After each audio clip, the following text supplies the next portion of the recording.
घोंगडे वस्तीतील 9 वर्षीय समर्थ स्वामी या बालकाच्या संशयित रेबीजमुळे झालेल्या मृत्यूच्या पार्श्वभूमीवर शहर उत्तरचे आमदार विजयकुमार देशमुख यांनी मंगळवारी महापालिका आयुक्त डॉक्टर सचिन ओंबासे यांची भेट घेऊन शहरातील भटक्या श्वानांच्या वाढत्या समस्येवर तातडीने उपाययोजना करण्याची मागणी केली।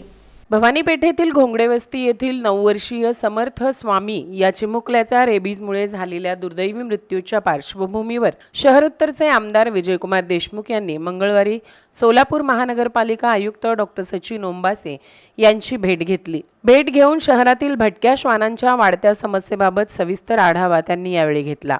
यावेळी शहरातील भटके, जखमी तसेच रेबीजग्रस्त श्वानांवर तातडीने कारवाई करून त्यांचा कायमस्वरूपी बंदोबस्त करण्याची मागणी त्यांनी केली। या प्रसंगी अतिरिक्त आयुक्त वीणा पवार, आरोग्य अधिकारी डॉक्टर राखी माने, पशुवैद्यकीय अधिकारी डॉक्टर सतीश चौगुले, उपअभियंता अविनाश वाघमारे, शहर सुधारणा समितीच्या सभापती स्वाती बडगू, नगरसेवक राजकुमार पाटील, संजय कोळी, विनायक विटकर, प्रवीण दरगो पाटील तसेच भाजपचे मंडल अध्यक्ष दत्ता बडगू आदी मान्यवर उपस्थित होते। या बैठकीत आमदार देशमुख यांनी शहरात आतापर्यंत किती भटक्या श्वानांचे निर्बीजीकरण करण्यात आले आहे, त्यासाठी किती खर्च आला आणि पुढील उद्दिष्ट काय आहे याची सविस्तर माहिती मागविली।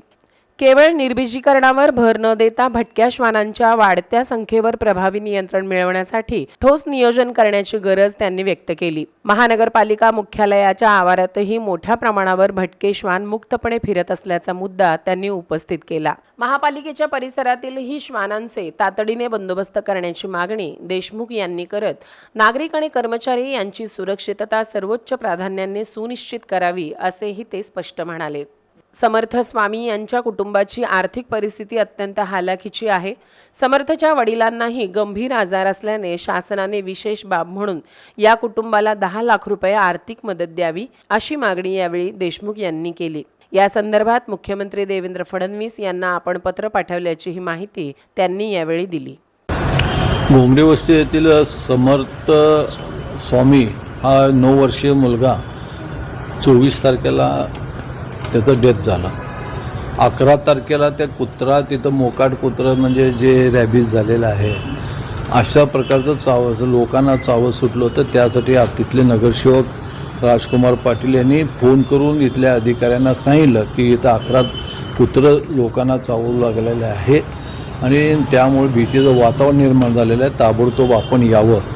आणि त्या दिवशी ते न येता महानगरपालिकेच्या त्या काय कर्मचारी असतील त्यांनी त्याच्याकडं दुर्लक्ष केलं आणि 12 तारखेला ते कुत्रं त्या मुलाला चावलं आणि त्या चावल्यामुळं त्याला जे रॅबीज झालं आणि त्याच्यानंतरनं 24 तारखेला त्याची मृत्यू झाला। समर्थ हा 9 वर्षाचा मुलगा आई वडिलांना एकटाच होता। त्यांचे वडिलांना कॅन्सरग्रस्त आहेत, त्यांचंही ते आता ट्रीटमेंट चालू आहे, किमो चालू आहे त्यांचे आणि त्यांची परिस्थिती घरची परिस्थिती जेमतेम आहे।